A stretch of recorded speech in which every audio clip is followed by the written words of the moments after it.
Welcome to Granite Falls, and thank you so much for being here to recognize our veterans. It's always a wonderful honor and privilege to be here. I really appreciate the efforts of the South Caldwell High School Symphonic Band. And at this time, I'd like to ask you to please stand if you are able. And we will stand for the presentation of the colors. Please, Ben, retire.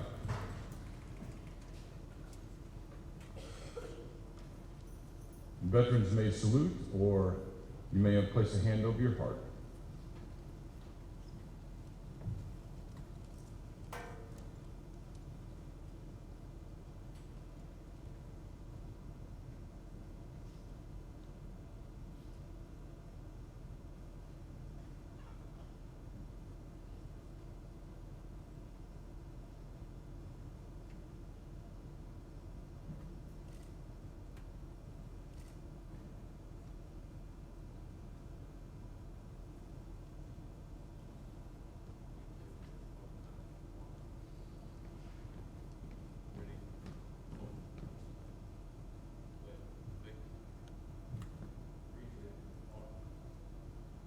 I'd like to invite Josiah Worsley to sing the Star Spangled Banner.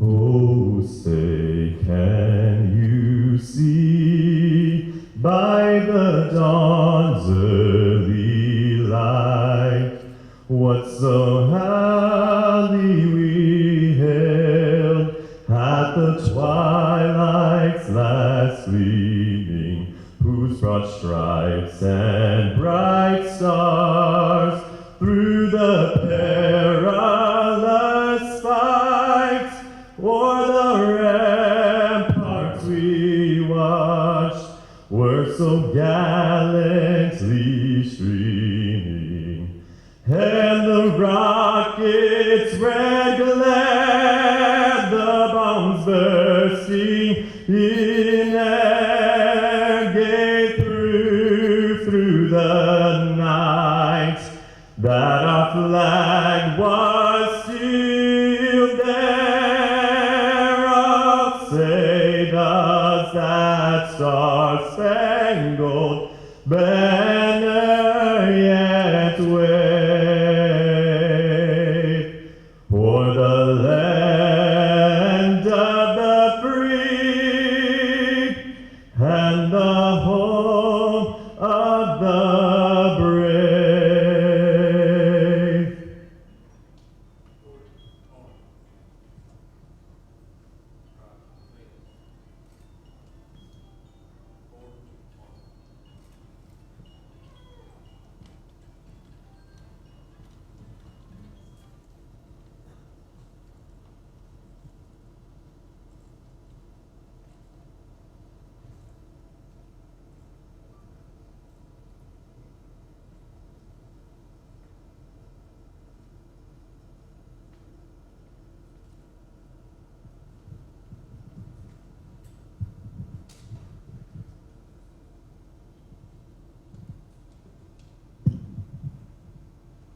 This time I'd like to invite Pastor Paul Harris forward for invocation.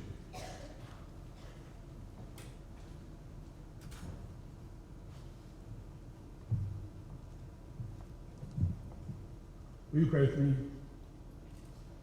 Gracious God, we come today to give thanks and to remember all those who have come before us, those that are here with us, and those who will follow, those who have sacrificed a calm and peaceful life for a life of service and dedication to you and their country. We give you thanks for those who have served near and far. We thank you for those who have dedicated their gifts to your service. We know you are a God of peace, as we're reminded in Psalm 4:8, in peace I will lie down and sleep, for you alone, Lord, make me dwell in safety. However, we know that there are times we are called to preserve safety and freedom, called to protect home and neighbor, to help those who cannot help themselves. In those times of battle and war, like the wars and battles that go on today, Lord, we pray for your peace. We pray for protection for the innocents in harm's way. We pray that the hardened hearts are softened and that the hate gives way to your grace and mercy.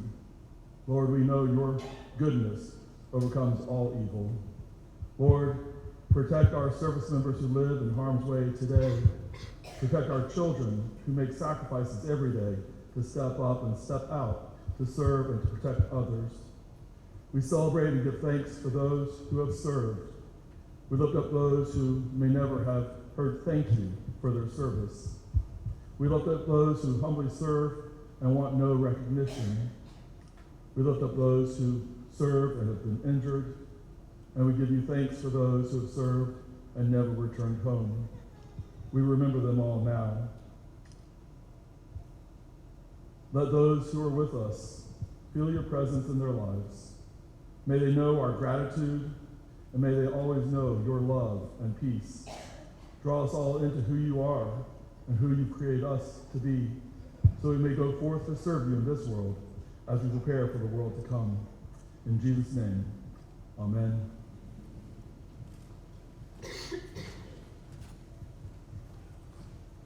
Thank you. You may be seated. And good morning, everyone. I'm Carol Burns, and it's my pleasure to serve as the mayor of the town of Granite Falls. And I want to welcome you to our 9th annual Veterans Day ceremony.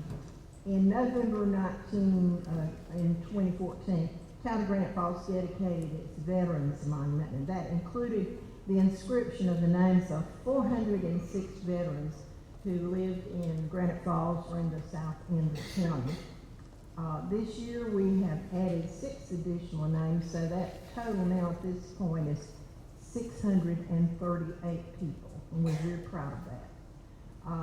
I want to recognize a number of special guests today, and the first group I want to recognize are our honored guests, and that would be the veterans. So if you're a veteran, if you'll stand, and if you can't stand, raise your hand, because I have a good-looking group of them sitting right here on the front, and they're going to raise their hand. So if you're a veteran, if you would please stand so we can recognize you. That's it.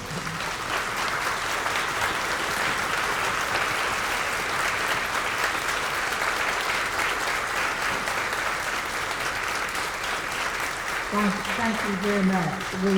We certainly want to recognize your service and recognize in all of that you fought for us to have the freedom that we have today. So thank you, and thank you again.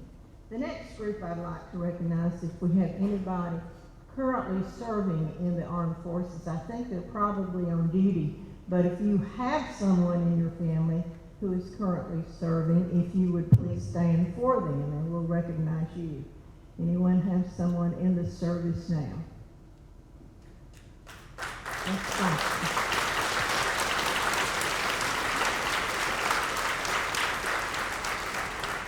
Thank you. Some of these young people stood, and we're very, very proud of people who are serving today. The next group I would like to recognize are members of the Town of Granite Falls Veterans Committee. They worked for 3 years diligently to get the monument in place, and it was dedicated November the 11th, 2014. And I'm going to ask these members to stand as I call their names, please. Chairman was Sam Irby, Marine Corps. Vice Chairman Glenn Mackey, Marine Corps. Secretary Rich Bowlett, U.S. Navy. Jim Sullivan, U.S. Navy. Martin Townsend, U.S. Army. Frank Matthews, U.S. Army. Let's give them a hand.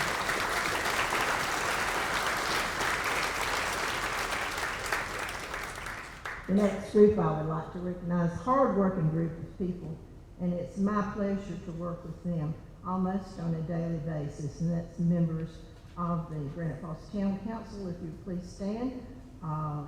Tracy Townsend, Mayor Pro Tem. Larry Knight. Jim Mackey. Mike Mackey. Martin Townsend. Rich Bowlett. Jim, I didn't leave anybody's name out this time. I inadvertently pick one off and leave the name out each time. And I want you to thank these people. They work town council business, and it's an everyday bit, and they do an excellent job. It's my pleasure to serve with them. Again, we welcome you to this ceremony. We welcome especially our veterans, and we want you to give them a big hug today and tell them that we truly love them. Thank you.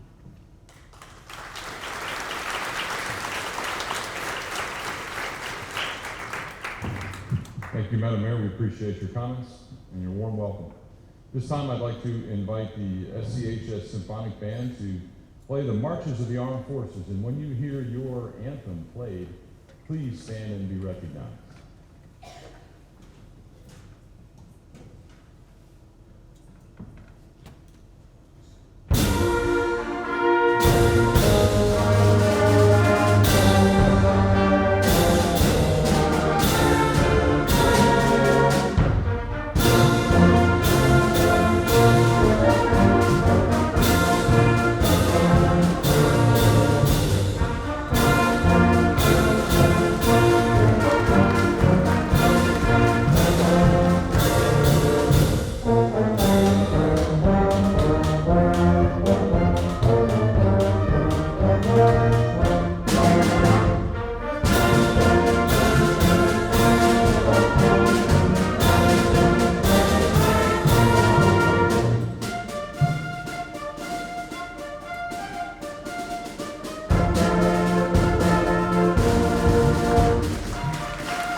Thank you once again to the Symphonic Band from South Caldwell High School. This time I'd like to invite up our first veteran speaker, Mr. Philip Hefner.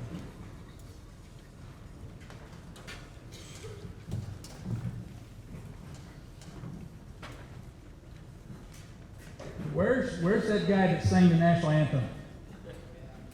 You're coming home with me. You are now part of the Grace Chapel Methodist Church choir. It's a little bit problematic. I see quite a few of my church members that are here, so I'm going to have to be editing out the jokes as I go along. But it is a pleasure and an honor to be here today with my military brothers and sisters. It's a bit of a homecoming for me. I'm the kid that grew up just down the road in Hudson, attended South Caldwell High School before attending the University of Tennessee. My first experiences on the swim team were right out there in that pool, there, or wherever that pool is. Yeah, I'm an Air Force guy. Where? There is a saying that goes, sit with warriors, the conversation will be different. And that's what this is. This is a gathering of warriors. Sit with warriors, the conversation will be different. You know, warriors see the world different. Warriors have experienced the best and the worst of what this world has to offer. And those experiences give us an understanding and a worldview that those outside the military lack. Being a warrior is about who you are. The call of a warrior is an inner sense of appreciation, an inner love for the people and the things of your life, like family and church and country. These are the things that hold the warrior on task, committed to the call. For the warrior, the ideals of integrity and honor and service are the measures by which he or she judges success. He understands his role in society as that as the guardian of family and of church and of community. And he realizes that if he doesn't stand against the storm, no one will. The warrior is a sentinel of his world. He exists for the sole purpose of being there to ensure that he will not be needed. The warrior puts the power behind the diplomacy of our country, but is also there when diplomacy can no longer obtain the goals of the country or community. The warrior is the one who brings order into our world. The warrior is a leader, and he leads by the simple mantra of follow me. In a world that is constantly changing, the warrior remains unchanged. America is the greatest country in the world because of the warriors, because of you warriors who have defended her. We're here today to honor you and your families. And I hope that by the time my time is up, I have not put you to sleep, but I have conveyed to you how much you mean to our nation. And I acknowledge that nothing that I can say today will adequately cover the great debt our country and our world owes you. When the call has gone out, the U.S. military has always been there to answer the call. In September 2003, Hurricane Isabel slammed into the east coast of the United States, hitting North Carolina with 103-mile-per-hour winds, where it then turned north and moved up through Virginia, leaving 16 people dead and cutting power to over 6 million homes. The edge of the hurricane passed through Washington, D.C., prompting the president and members of Congress to find safer quarters. But while the east coast of America took shelter, there was one lone warrior who stood bravely against the storm. In Arlington National Cemetery, a lone soldier, one of the tomb sentinels, part of the 3rd U.S. Infantry's Old Guard, remained at his post where guards have relentlessly stood vigil over the tomb of the unknowns every hour of every day since 1 July 1937.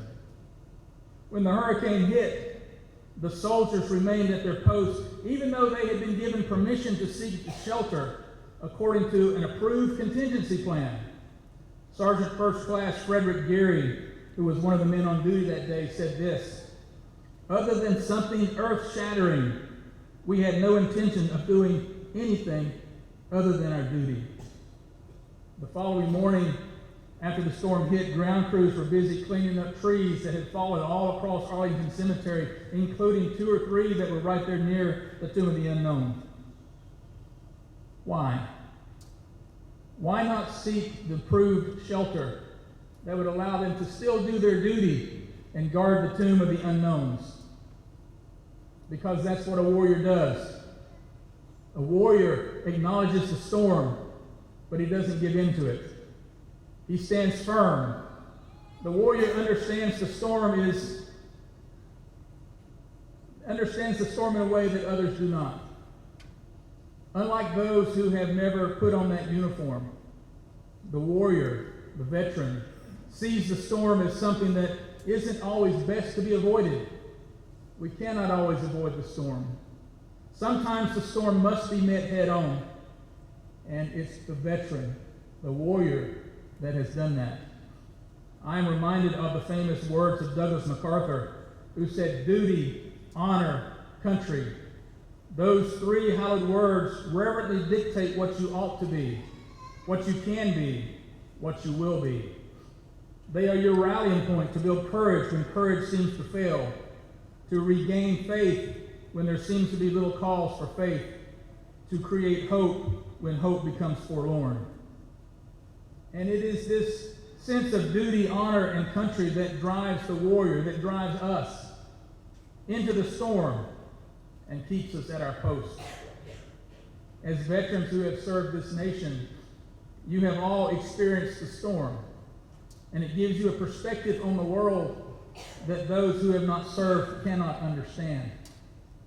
And it is this perspective that is seriously lacking today in our leadership of our schools, of our universities, in the court system, in our churches. We need warriors who will still invest in our youth and our communities. It has often been said that there is nothing wrong with our country that the things that are right cannot fix. And I truly believe that.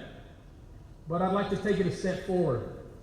There is nothing wrong with our country that the American warrior cannot fix. As veterans, you have faced the storms that have threatened our country, and you have stood firmly in the face of that storm without flinching, without seeking safer grounds. But in September of 2001, a great storm hit America, and it hit at home. In September of 2001, I found myself standing on the ramp of the Sarasota-Bradenton International Airport. In front of me was the large 747 that is recognizable all over the world by its famous blue and white paint scheme. Air Force One is probably the most recognized symbol of the United States and the President, even more so than the White House.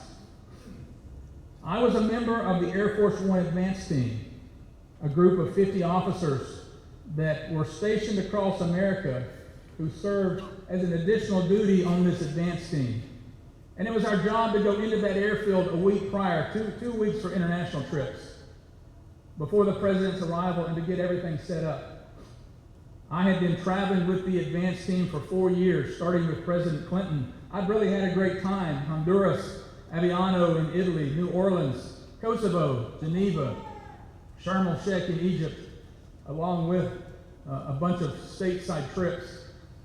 And you go, well, what about New Orleans? Well, yeah, New Orleans stateside, but it's really fun, so I had to pull that one out. Finally, the day came that I was to leave the Air Force One advance team. So they called me up and said, hey, we've got a great final trip for you. How would you like to go to a 5-star resort in Florida for your final trip? I said what any Air Force crew dog would have said, count me in. So what does the Air Force One advance team do? Whenever the President goes on various trips, all the different agencies will send advance teams to work issues and to coordinate with each other to make sure that his visit is dang near perfect. In fact, one of the questions that they asked me when I went for my initial interview in the Pentagon was, can you be perfect in a variety of challenging and rapidly changing situations? Perfect. Obviously, my crew dog ego got the best of me, and I said, absolutely. So on each stop the President makes, and there can potentially be multiple stops per day, there is an advance team representing Air Force One and Marine One and the White House Communications and multiple Secret Service teams and one of the 5 military aides that goes with the President, the guy that carries the football, and local law enforcement and government agencies in each stop. My team was responsible for issues related to the aircraft. Like I said earlier, Air Force One is the most recognizable symbol of America, and the White House loves to take it wherever and whenever they can. If an airport has the minimum runway length needed, they will take the 747 in. And that means that many of the places where the 747 goes is not designed for that type of aircraft, but it has the minimum runway length. One of my, I think, 3rd trip was to New Hampshire in January. Had 5 feet of runway more than what the 747 needed. And it was sleeting, and it was snowing, and it was ugly, and I'm still a new guy. And I'm going, oh my God, I'm going to end my career right here. But we got in and got out okay.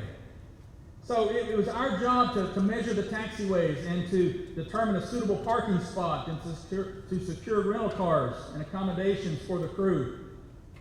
And often I would need to fly in equipment, sometimes Marine One, the helicopters, or the presidential limousines we'd have to fly in on C5s. We might have to bring in stair trucks and power carts. Sometimes light posts and signs were too close to the taxiway, and we'd have to go and have them moved or removed. And if fuel was needed, then the fuel had to be sampled and tested and sealed and put under guard, and then a military presence to provide security for the fuel and then also for the jet while it was on the ground. And I remember one of the trips that I took, there was a Navy base in the town. And so we're preparing to go work with the Navy special, or the Navy, what do you call it? Police? Special? Security police. I get a call from an Air Force chief of an Air Force base 4 hours away. And he said, no way are we going to let the Navy guard Air Force One. We'll send people today. And that's what they did. I would work with the Secret Service to make sure that the parking spot would allow them to do the job of protecting the president. And then there was always the White House press person who wanted to make sure that the aircraft was parked so the press would have a nice background when they're making pictures of the president getting off the plane. He might get shot in the process, but there's a nice background of the Rocky Mountains or something there. My team and I got to Sarasota a week prior to the president's arrival. And set up that week, it went without any issues. We worked hard, but we still had time to enjoy and relax. But we quickly got to Monday, September the 10th, which was the arrival day for President Bush. Air Force One and the president landed early that evening, and his motorcade took him to where he was staying. I helped the crew with the servicing of the aircraft. We got their transportation brought around to the ramp. We made sure that they got to their hotels. And then I went back and went to bed. The following morning around 5 a.m., we returned to the airport to start getting ready for the president's departure. And if you remember, the president went straight from where he was staying to the school where his function was. While back at the airport, everybody was running through their checklists. And just before 9 a.m., the radio operator on Air Force One hollers down, "Hey, an aircraft has hit the World Trade Center." And my initial thought was that it must have been a small private aircraft flying in bad weather, because New York City sometimes has some bad weather. I was not aware that it was a beautiful day in New York City that day. So we really didn't think much about it until about 15 minutes later, he tells me that a second aircraft had hit the World Trade Center.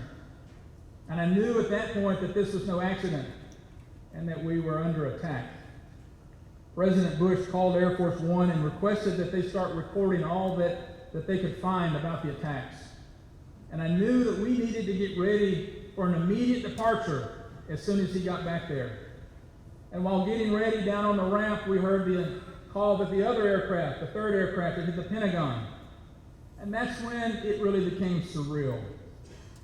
This is the point where I knew that our world would never be the same again. Everything that we thought we knew about who we were as a people and as a country for over 200 years had changed, and we would never again regain that innocence that we once had. The president arrived back at the airfield, got on Air Force One, told the presidential pilot, "Let's get back to Washington." The presidential pilot at that time was a Colonel Tillman, great guy, who had the difficult job of telling the President of the United States that he was not going to be heading back to Washington, but to somewhere where we could keep him safe. Why do I tell this story? Other than because somebody here told me to tell it. One of the questions that I get asked a lot about that day is, how did he look? How did the president look? And to be honest, he looked a bit shaken in the middle of the fog and friction of what was going on, in order to quote Clausewitz, to those of you military nerds out there, just like the rest of America at that time. But he was well composed. He was under control. And then people asked, well, how was the airport and all the people there that day? Was it total chaos? And that goes back to who we are as men and women who have faced the storms in our past. It goes back to us being warriors. We would not be human if the events of that day did not have an effect on us. America was under attack. But just as warriors throughout history have stood firm in the face of the storms, in wars, in adversities, and tragedies, the men and women that 9/11 morning took the news. They evaluated it. They got back to work doing the job that they were trained and called to do. And I have honestly spent about 2 weeks trying to discern what I might say that is worthy of being heard by such a group of veterans and warriors as we have here today. And the word that keeps coming to me was forward. The thing that has always bothered me about Veterans Day is the tendency to focus on the past. I want you to know that this nation is incredibly grateful for your service. We are a blessed nation to have warriors of your caliber who have stood firmly in the midst of the storms. You have championed not only the cause of liberty in America, but you have championed the cause of freedom throughout the world. We thank our veterans for their service, but all too often we fail to recognize them for their potential to the future. How many of you, when you took off that uniform, stopped being a warrior? Stopped being a soldier or a sailor or a Marine or an airman? The qualities that made you a warrior didn't suddenly disappear when you left military service. A warrior is all about who you are and not what you do. I am an old guy. I doubt very seriously that I could even get my flight suit zipped up anymore. But I'm not done yet. I still have something to offer, and so do each of you. You provide the roots that keep our country grounded, that provide our identity as a nation. But you also provide the compass needed to lead us into a difficult future. Because there are still storms out there, that need for warrior men and warrior women is still there to stand boldly in the face of that storm, to continue to lead, to continue to serve, continue to be the warrior. Do we have any military families here? Military spouses, military kids? Nobody. But there's a few hands up there. You know, I just want to say something to the families as well. This country cannot ask your military loved one to make sacrifices that are not also your sacrifices as well. You serve just as your military members serve. I have nothing but the greatest respect for our military families. And our country owes you a huge thank you for your service as well. Because while your service member was abroad, you stand firmly and bravely through those storms that you faced as well.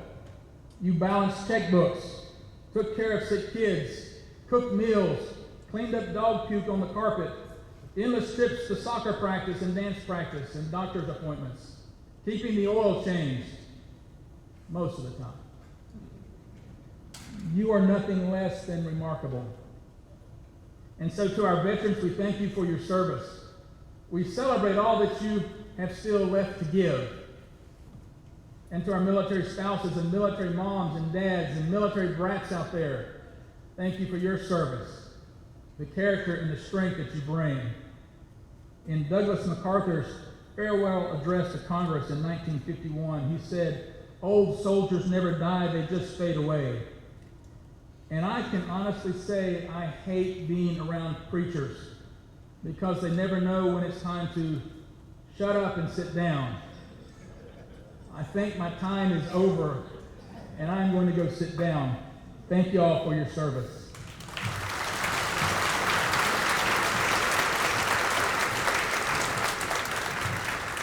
Thank you, Philip, for those kind words and that great story. I do remember where I was on September 2011, but I'm not going to tell that story today. This time I'd like to invite the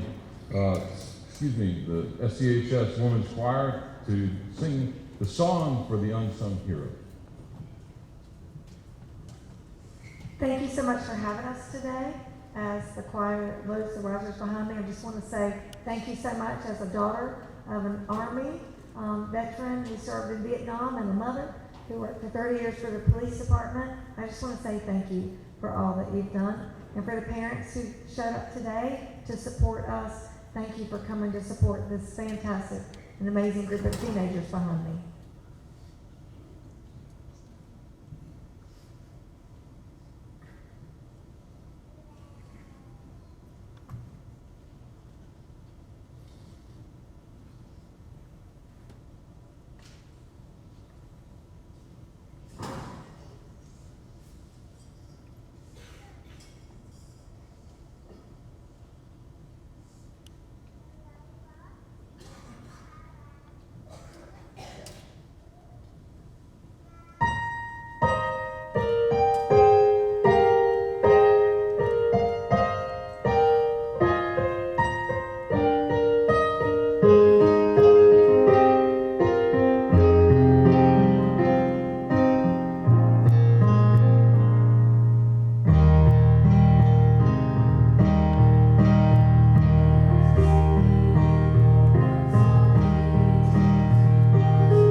Thank you very much, ladies.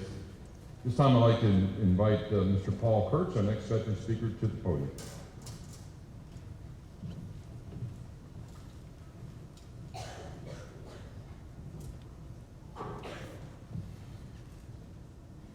Wow, to the South Caldwell Women's Choir, that was absolutely beautiful. Thank you so much. Yeah.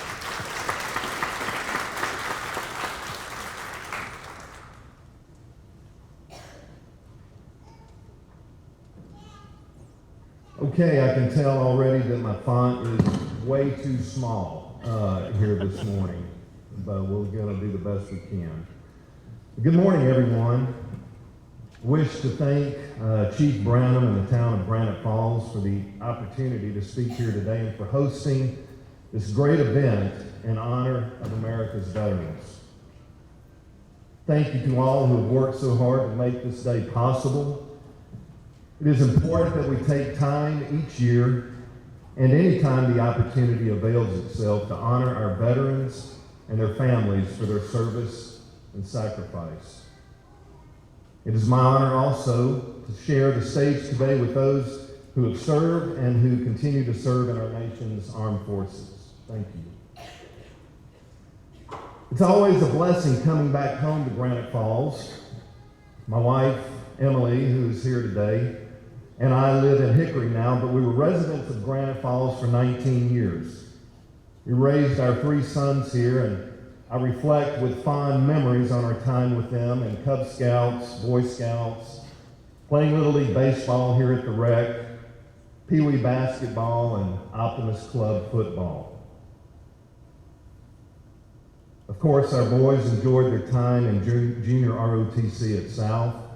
My wife, Emily, served in the PTA programs at Dudley Shoals Elementary, Granite Falls Middle School, and South Caldwell High School.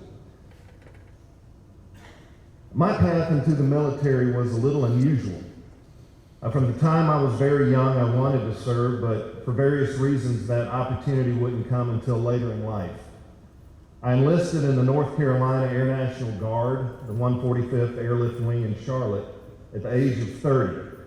I mean, hey, where was I going to go to learn how to eat lunch in less than a minute, iron my underwear, okay, and fold my t-shirts into 4-inch squares? Yes, the Air Force gave that to me at the age of 30. I had already finished college, was married, had 2 sons, and was pastoring 2 churches when I joined. 1 or 2 people at the time told me that I was making the worst mistake of my life, joining the Air Force. It turns out it was one of the best decisions I ever made. I served for 23 years with some of the finest people I've ever known. Now, this white hair that you see on my head started coming in when I was really, really young, y'all. So it didn't take long to earn the nickname Grandpa in boot camp. It was my lifelong dream to be a pilot in the Air Force, but those stars didn't quite line up. Nevertheless, I was extremely blessed to serve in a variety of other capacities during my time in uniform. I served in the chaplaincy, in equal opportunity, public affairs, and I finished my career as an inspector general. The experiences and education I received in the military were unparalleled. Quite frankly, I wish that everyone could serve just one enlistment, as military life and culture are things that just cannot be replicated in any other organization that I'm familiar with. Now, as with any profession, or anything in life really, there were a myriad of highs and lows and everything in between during my military career. All of us can probably, who were alive at the time, and I have to kind of clarify that anymore because so many, even in this room, were not alive when 9/11 happened.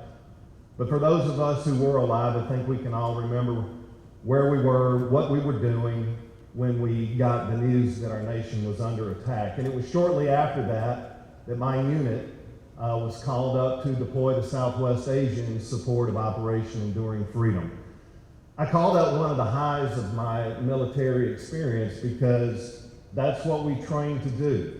The military trains over and over and over, and oftentimes in very dangerous situations and circumstances, to go off and do what we do. And I remember deploying with my friends. I was new to the military, wasn't really sure what I was getting into. I was a little bit scared, if I'm going to be honest.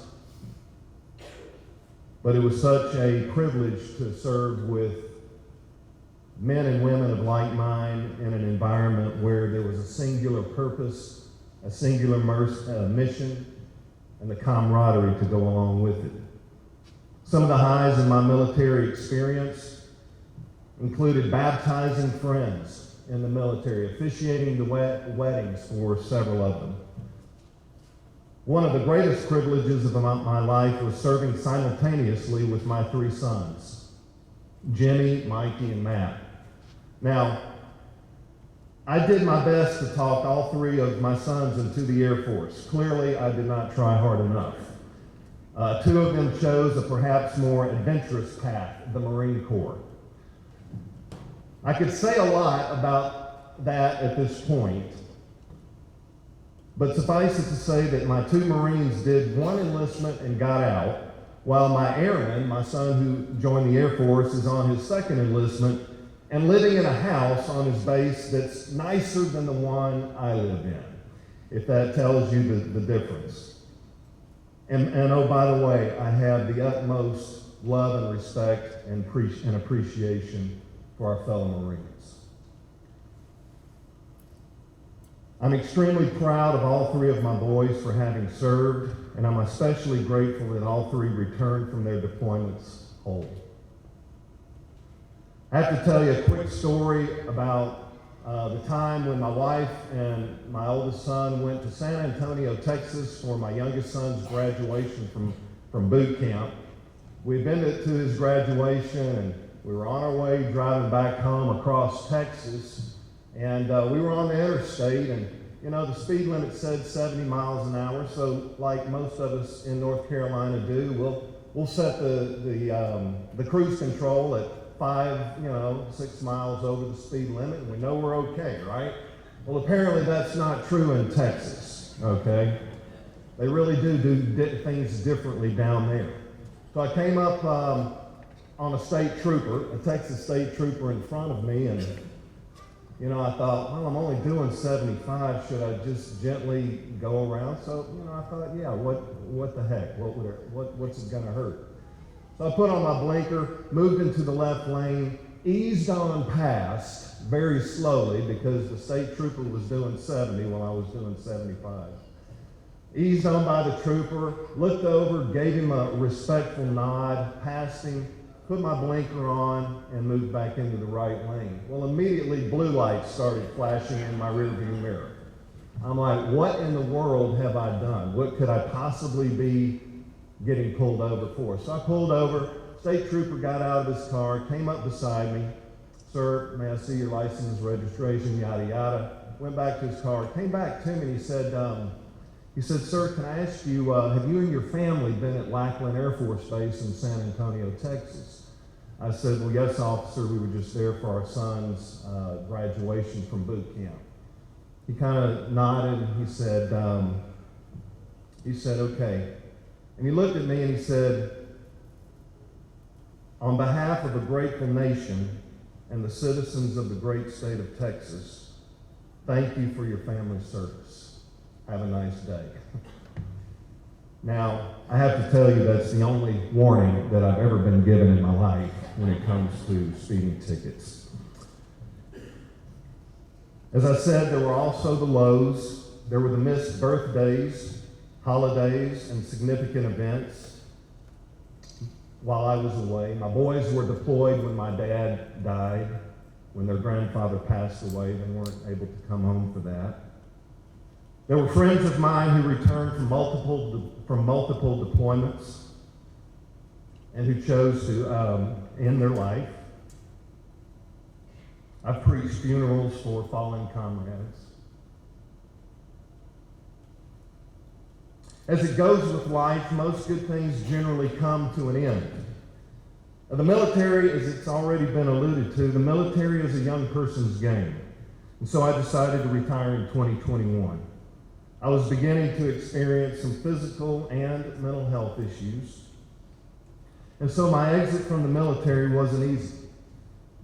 It felt like I was walking away from and losing an important part of my identity.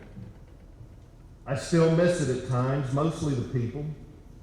My uniforms still hang in my closet, right where they always have been. And occasionally I dream at night about getting called back in. I still wear my dog tags. I'd be remiss at this point if I didn't say how helpful and caring the good people at the VA, the Veterans Administration, have been. What they have done for me personally cannot be overstated. The work they do, in spite of great obstacles, is so important for the health and the well-being of our nation's veterans. I stand before you today very grateful that we live in a country that cares so much about our veterans, as shown here today. Our veterans and their families face significant challenges, such as long periods away from home, loneliness, increasing suicide rates, and finding good employment after the military. Our Guard and Reserve members face the additional challenge of balancing full-time civilian jobs with their military commitments. Sometimes people want to know how they can support our nation's veterans, and I'm always happy to try to answer that. We can support our veterans and their families by praying for them, encouraging them with a note or a simple act of kindness, and by saying thank you. Something as simple as sending a letter to someone in boot camp or who is deployed means so much. There were young men in boot camp with me who never received a single letter the entire time they were there, and I remember how heartbreaking that felt to see that day after day, to see a young man, 17, 18 years old, waiting patiently, hopefully, at every mail call, and then his name never being called the entire time. And so I personally make it a point to write to anyone that I know personally going through boot camp so that they'll know that at least one person is thinking about them. Words don't adequately convey how much a smile and a simple thank you mean to those who have volunteered to wear the uniform. Our nation and our world today face obstacles that at times seem insurmountable. But we know that with God, all things are possible.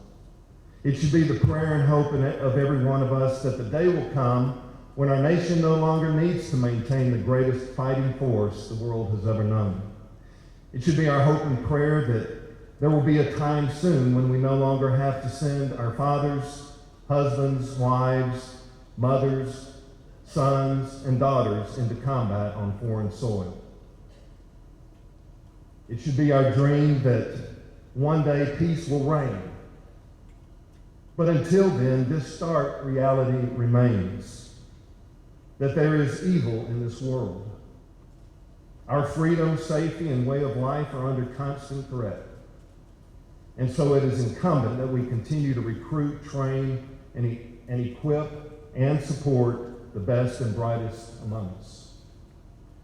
Otherwise, the saying rings true. All that is needed for evil to exist in the world is for good men and women to do nothing. To our military spouses and families, you are the unsung heroes, as was just sung. You are the reason we do what we do.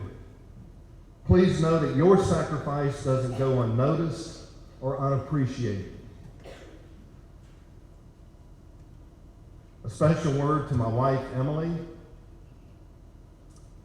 who watched our 3 sons and me go off to war and prayerfully awaited our return. You are my hero. Whether returning from drill, deployment, or an Air Force school, you always made home so worth coming home to. And I love you with all my heart.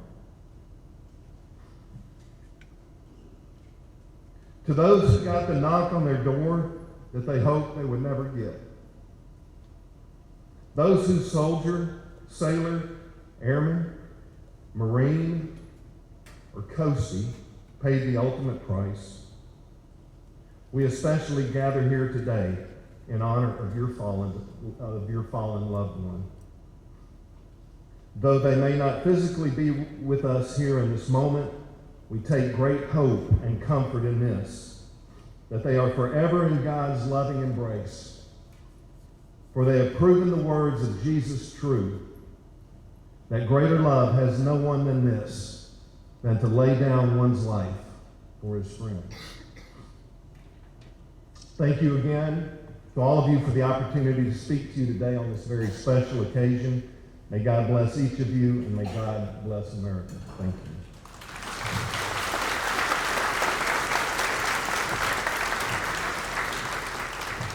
Thank you, Paul, for those kind and heartfelt words. Greatly appreciated on this day. It's time I'd like to invite the SCHS Symphonic Band to let us hear their rendition of America the Beautiful.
Thank you once again for that beautiful rendition of America the Beautiful.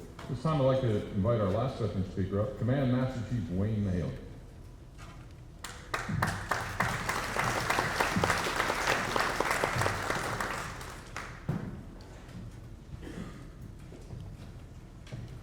Thank you for having me here today to speak about veterans, about us as veterans.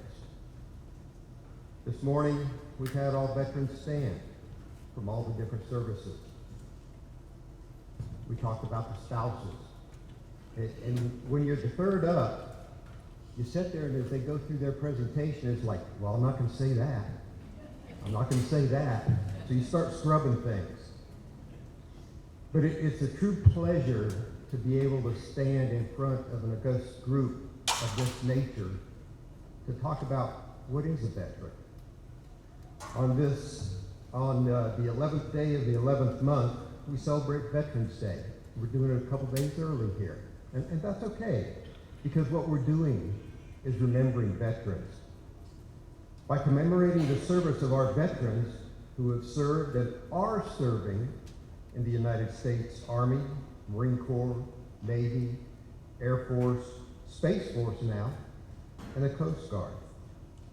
Whether you've served on active duty in the reserves, part of the National Guard during the time of declared war, conflict, or a time of peace, we remember how men and women of our nation set aside their civilian pursuits to serve our nation's cause, defending the freedoms we enjoy as Americans in this nation, and the freedoms that all mankind would like,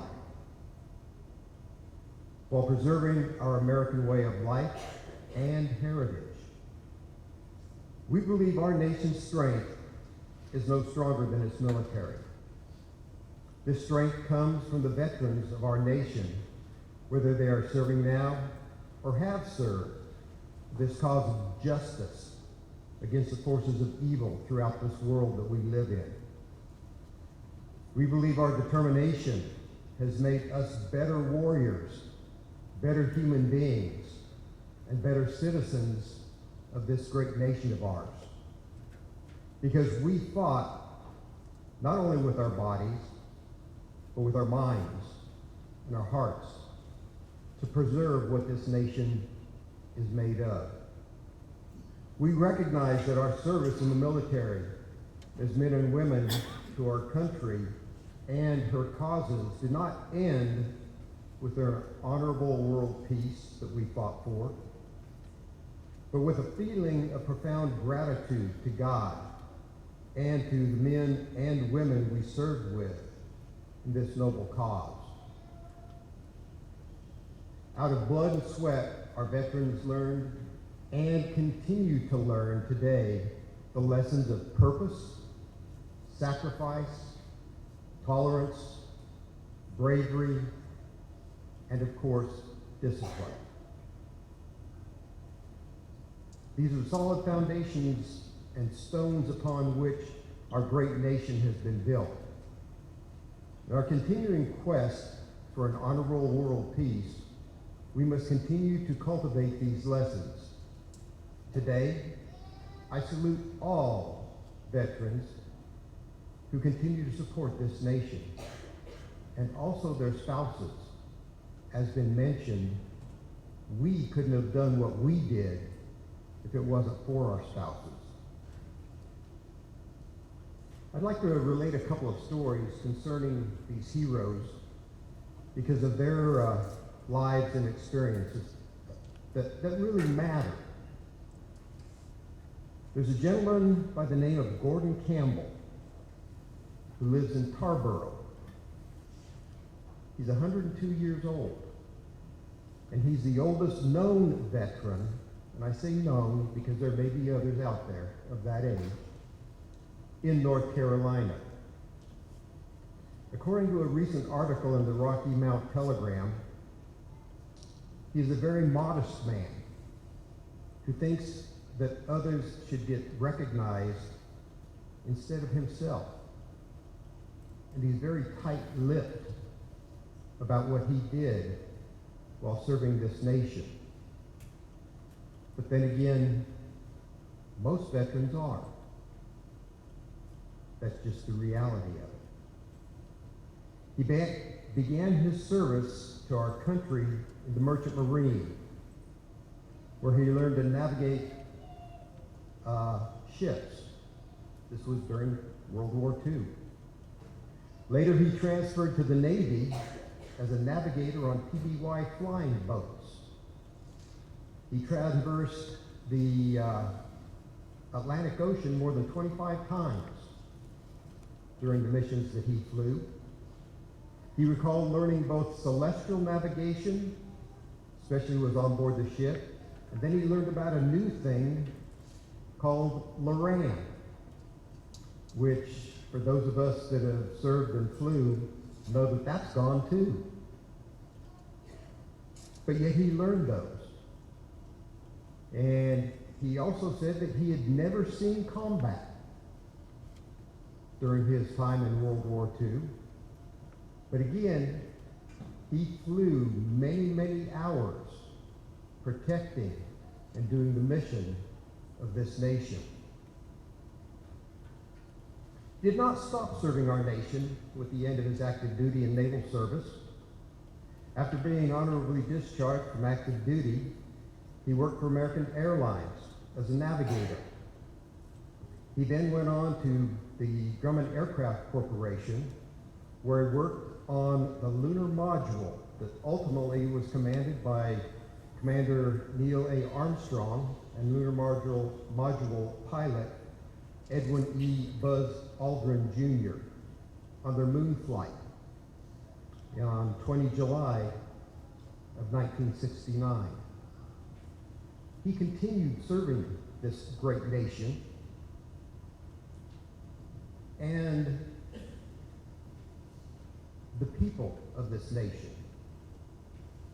Here in Caldwell County, we're blessed to have at least 4 World War II veterans still with us. And I say at least because these are the only ones that I was able to find going through some of the documentation I have access to with the American Legion.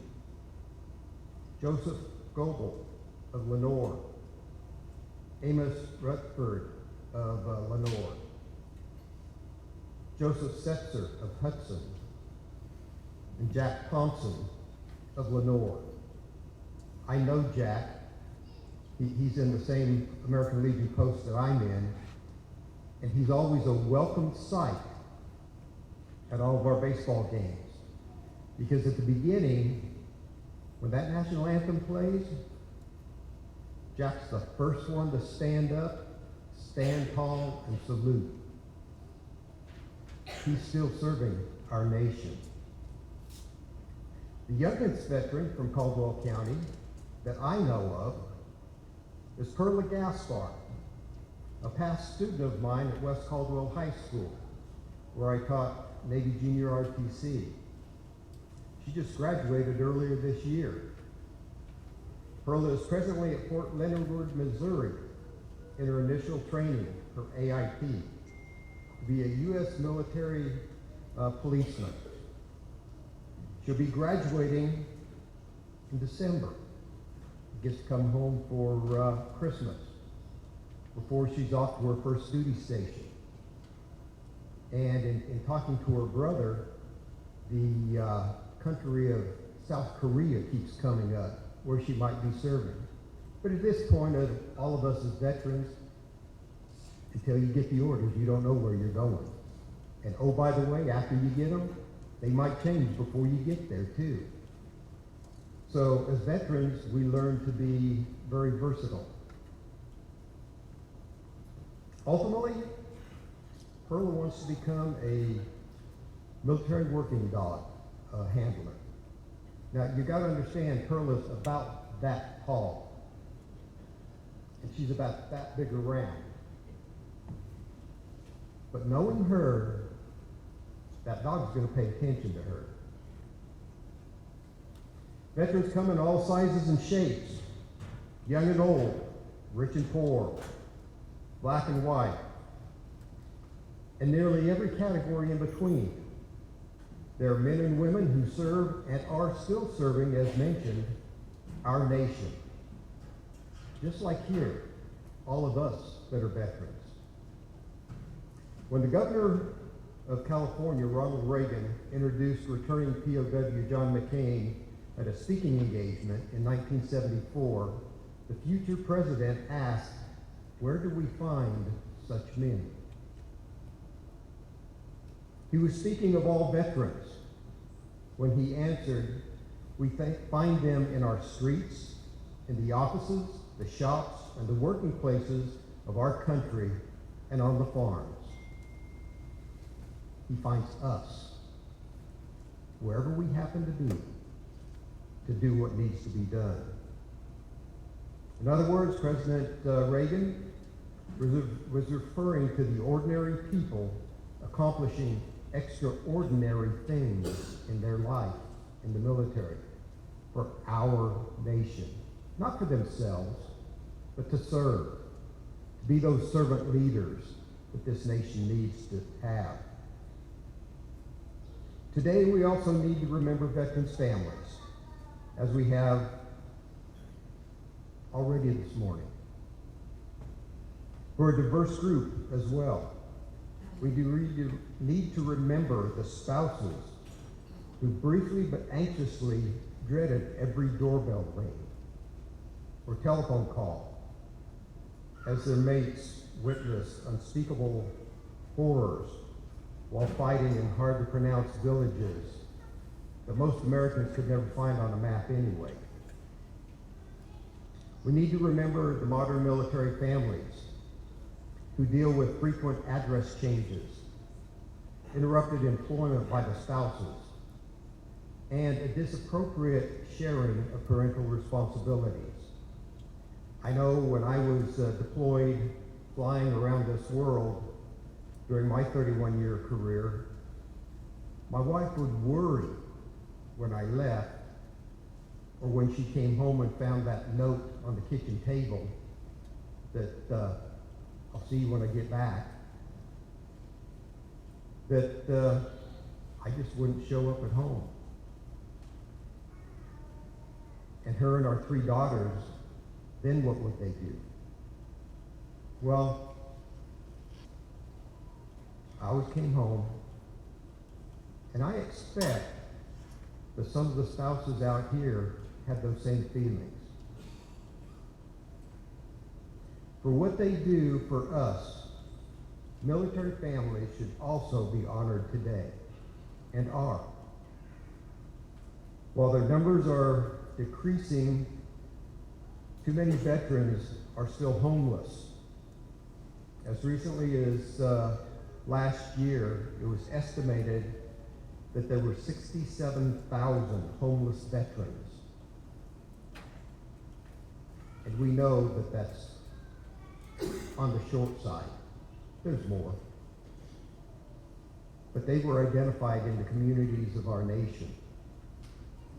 And let us remember the estimated 20 veterans a day who commit suicide, and that approximately 20% of the Iraqi and Afghan veterans have experienced PTSD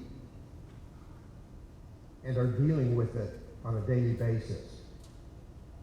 Veterans still face long wait times, in some cases, to use VA facilities for the care that they have earned. It's good care, but it still needs to be worthy of the veterans who serve this great nation. We should frequently remind employers that veterans have been tested under pressure, have completed unique training, and have displayed the leadership qualities that should benefit any organization. My experiences set me up for success to be a school teacher. But that was a unique set of characteristics I needed to learn there too, dealing with teenagers. After you do 31 years on active duty and you're, as a command master chief, you say something and it gets done, or you ask, well, I wonder what that would look like pink, and somebody painted it pink. You had to watch what you said to get into the classroom. And it was like, what do you mean you don't understand when I said stand up? It takes a while to get used to it. But as veterans, we did. We do. And we will continue to do what needs to be done. Veterans Day is an important but symbolic way of saying thanks. But we should insist that our elected officials produce meaningful laws and public policies that will ensure the quality of life for veterans and their families. The American Legion is dedicated to remembering the legacy of our veterans, because what these men and women have done for us matters to America. It matters to the people overseas who were liberated from tyranny due to the sacrifices of our military members. From defeating communism, fascism, and imperialism, to liberate slaves, keeping the peace during the Cold War, and battling terrorism today, veterans have accomplished remarkable things throughout our nation's history and need to be remembered. Ladies and gentlemen, veterans have preserved the country that we love so much. And thank you for doing so. And also thank you for allowing me the opportunity to speak on behalf of our nation's veterans. God bless you. God bless our nation's veterans. Thank you.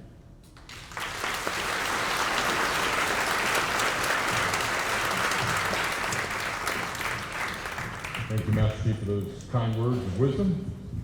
At this time, I'd like to invite the women's choir along with the soloists back up to sing for us, The Traveling Soldier. And while they're getting in place, we'd like to express our sincere appreciation for all of our soloists and singers and also for the bands. Let's give them a round of applause, please.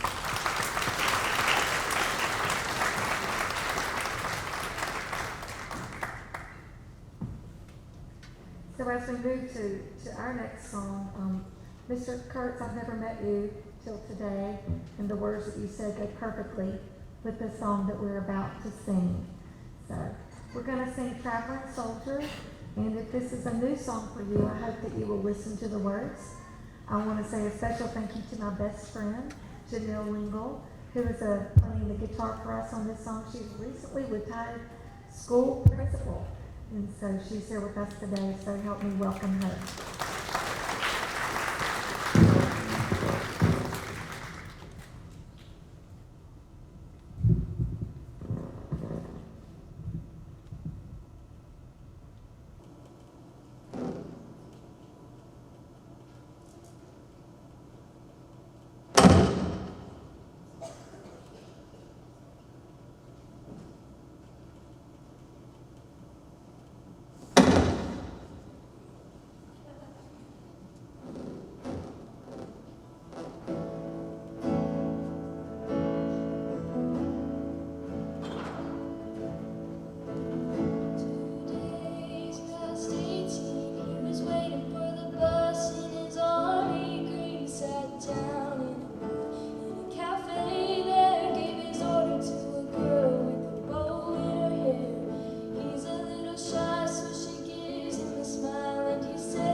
job, Randy. Thank you so much.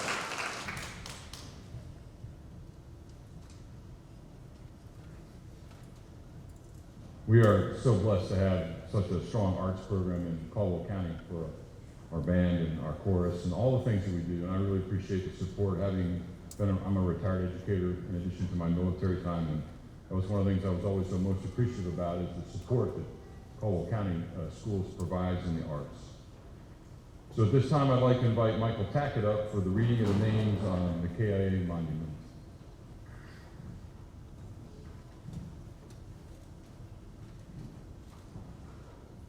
It's my honor to recognize the names of these soldiers who gave the ultimate sacrifice.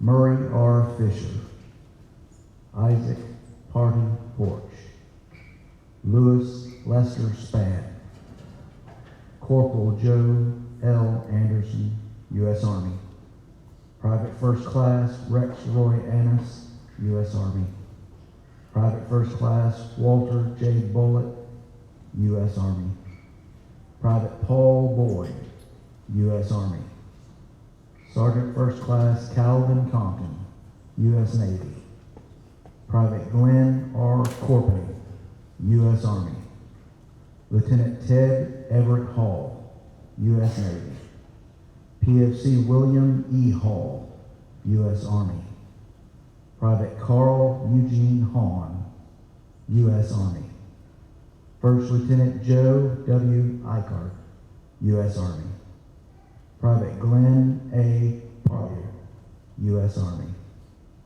Sergeant Earl C. Poovey, U.S. Army, Sergeant Walter H.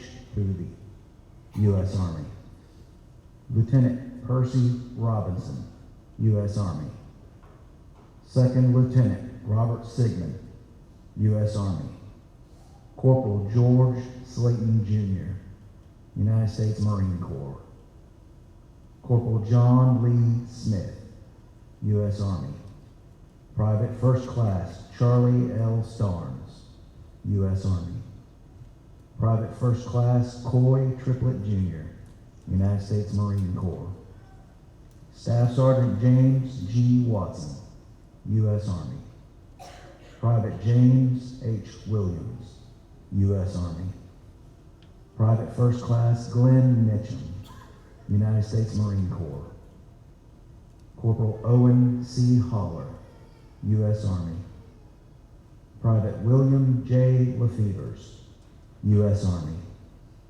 First Lieutenant Joseph Sterl Smith, Private First Class Scotty H. Rhea, United States Marine Corps, Sergeant Terry C. Williams, United States Marine Corps, Sergeant David Reed, Sergeant L. Robert Bowman.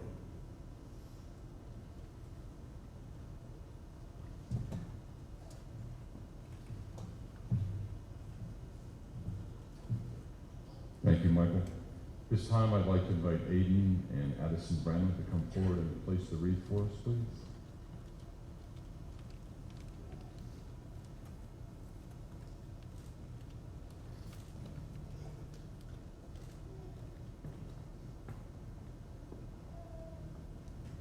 And for all those who are able, if you would please stand at this time for the presentation of taps. Attention. Present arms.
coming out today to our veteran service at Granite Falls.